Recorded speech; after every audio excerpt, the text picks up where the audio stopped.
question of the day is, what is the difference between V1 and a V2 camper? Now, at the outset, you look at it and it looks really similar, but there are dozens of changes, and this is all from you guys. The first of the changes, and probably one of the things we're most proud of, is our own custom latch. The latch that we used in V1 was an off-the-shelf latch, and it had two major issues with it. The first is that it leaked when there's heavy rainstorms. This didn't happen with everyone, but any leakage to me is unacceptable in these things. I want to be able to adventure with confidence and know that me and my gear is going to stay dry. So we designed our own custom one to make sure that didn't happen. Number two is that it was very tall. And so if we're trying to add other accessories to the doors, like this side window, which we'll get to in a little bit, it just wasn't possible. And we had a lot of requests for this. One of the coolest things about designing our own latch is that we got to custom make it for our own use case. So we wanted to be able to lock, unlock, and open it from both the outside and the inside. And this accomplishes all of those. When it's time to turn in at night, there's a handle on the inside of the latch. Makes it really easy to close up, lock yourself in. In the morning, unlock the latch, pull these levers, open up your door, and you're ready to go. All right, one other nice thing about the latches is that we call it a straight pull actuation. So it means that on our old one, we routed the cable around a 90-degree angle. It was excessively complicated. And so on this, we literally have a straight pull from our actuators. So when you lift the latch up, it moves these actuators and it pulls directly on the rear of the latch. It's just so we don't have to have our cables up on the door like we currently have on V1. It saves space and it's way more reliable. The other nice thing with this is it's completely tunable. So if you want to tune the tension of your latch so it opens up quicker, or it's more of like a kind of a hair trigger, you can do that as well. All right, another one of the changes is our entire roof seal. So as I mentioned, things look very similar, but all of our upper extrudes on the camper are completely retooled. And there's a couple of reasons for that. One of them is that we have a slightly wider T-nut that can hold a lot more weight on it. And then another reason for retooling this is we actually recessed our roof panel down. And this might be a little technical for you guys, so feel free to skip forward if you don't want to listen to this part. But with the current V1 camper, our roof panel sits flush with the edge of this extrude. And so what that means is that we have to rely completely on how we adhere that panel to the extrusion. There's no room for an additional seal on the outside of it. And so it took us maybe 100, 200 campers to get in the wild and to see what works, to really see what's going to be the most resilient adhesive to use on this. And we landed on a great solution that's working great right now. But we want an extra measure of reliability. So most of our customers come up to us and pick up a camper, and they're driving from across the country to pick these things up. So if there's a service issue, we want to make sure that all of the service issues that ideally we have zero, but if we have one, we want to make sure it's self-serviceable. And a roof is one of those things that's really not. It's like on our current design.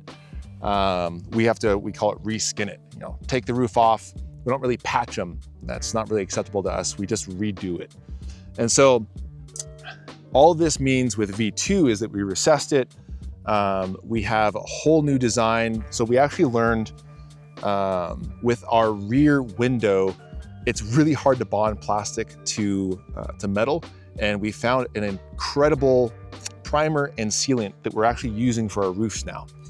And then we're also using something that we learned from weather sealing these vent fans. It's another seal called Eternabond. I think they're actually calling it Eterna Seal now. But it basically remains flexible and doesn't fully cure. So it's not gonna get brittle and crack and leak. And so long story short, thanks for sticking with me guys, is that we have found the correct sealants to use with our materials, and then we're recessing our roof so that we can actually put a bead of caulk on the outside of this using Eternabond, which has worked amazingly well for our roof vent fans. So in the highly unlikely case that you do find water leaking in through one spot, it's really easy we can send you a tube of caulk. You can put a little bit on the edge and it's completely resealed.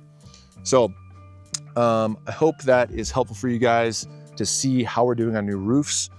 With this new method, we also get some extra rivets to get some extra rigidity in it, but it's a bomber system. Another one of the updates is to the rear of the camper. We're trying to streamline the look of this thing.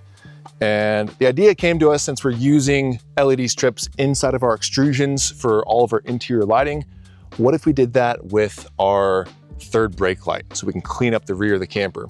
It also helps with wiring. Right now, our third brake light is on top of this. We have a tag that we have to wire into the camper, and it's kind of a pain. So what we did is that we actually built the third brake light into the rear extrude of the camper, put a smoked extruded piece of plastic on top of it so you can't even tell that it's there, but it's there when you need it.